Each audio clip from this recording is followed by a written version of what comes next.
Welcome to Beer Disciples. I'm Ross Quintana, and I've got a special guest over here. Rob Hubbard. Rob Hubbard. That's right. Hubbard in the cupboard. What is up?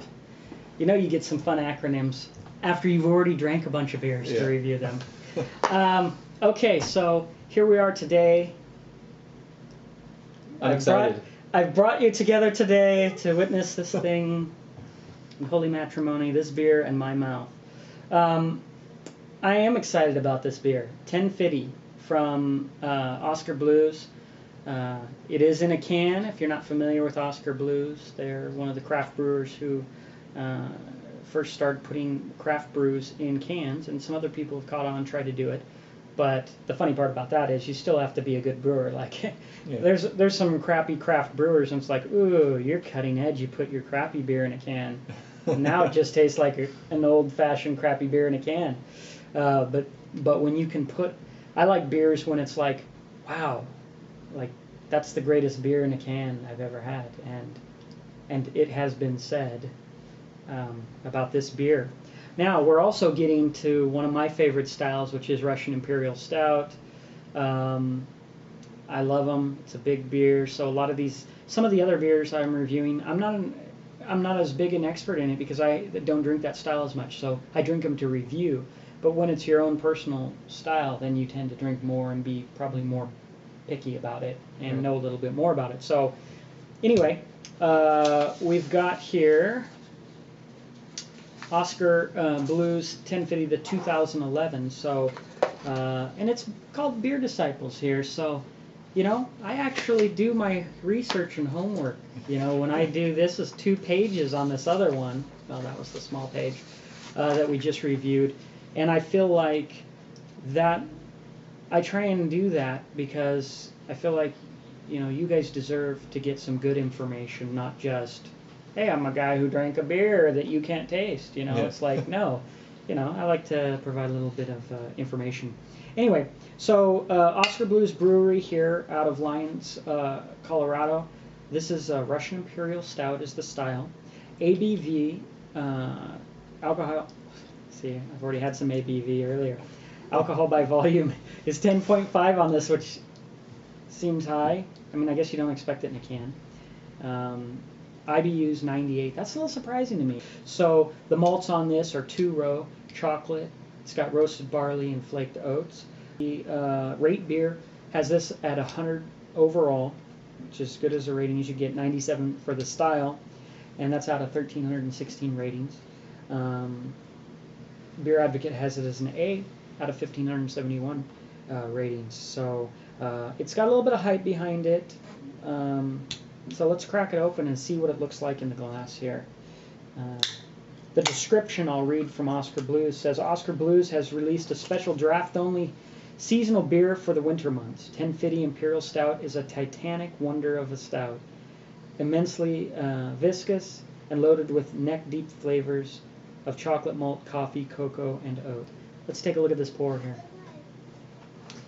By the way, I might have to put this in slow-mo because knowing this beer, I haven't done a video review for it, but it has one of the most beautiful pours I've ever seen on any beer. And it's been said about that by other reviewers. Can you even see? Look at this slow black darkness death cascading. Oh, yeah. You almost can't see it, right? Like, I've got professional lighting here, and it still looks black, and the head is just slowly illuminating itself to us. Like, you couldn't even see the line. It was cascading so smoothly. And look at the deep, rich color. I've never seen that color of a tight mousse head, like a espresso chocolate mousse head on that beer. I would have actually poured a bigger one, but I've left them like 2 thimbles worth for here to try.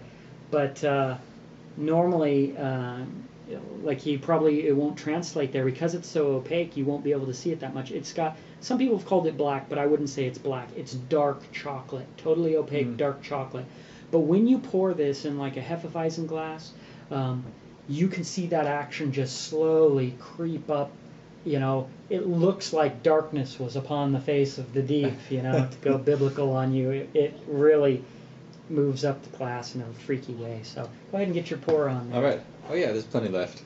Yeah, plenty. 3 drops. There's your thimble, little wee lad. Now, do you see? Do you see this? There it is.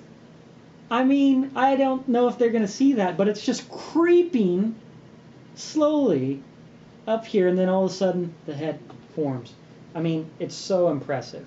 So for me, there's no question. Appearance, it's a 5. Let's get to the nose. Mmm. So sweet. Yeah, sweet malt right up front. A little bit of roast in the back. You can smell the booze. Mm-hmm. Man, that smells good. I'm going to go a 4-5 on the smell. Yeah. Let's hit the I'd taste. agree. It comes in smooth like chocolate, Mm-hmm.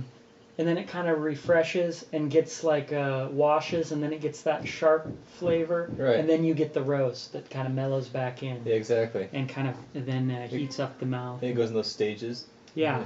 For me, there's no question. I mean, this has got great roast, but it's very well balanced. Out of the Russian Imperial Stouts, I'd say I usually consider this like the smooth one of my favorites. Like some of the other ones I have, they might be more malty, more sweet, or not generally more roasty. Unless you get to like a Bitch's Brew from Dogfish Head, that's worth the roast for me. But this has always been one that I felt was really well balanced, and incredible that it comes out of a can, and at $4 you can get it all the time. I'm going to say on taste it's a 4-5 for me. Mouthfeel, it's syrupy. It's like silky chocolate going down, and then you get that alcohol, kind of like what we talked about. Mouthfeel, I'm going to go probably a 4 on mouthfeel. Overall, I'm going to say this is solid. I'm going to give this an A-. This is a solid A- work for me. Out of 100 for the style, I'm going to go, boy,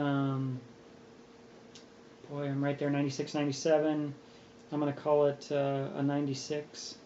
And overall, for my beer that I enjoy, all styles, this is going to rate high because I enjoy the Russian Imperial Stout style. So I'm going to say a good 90.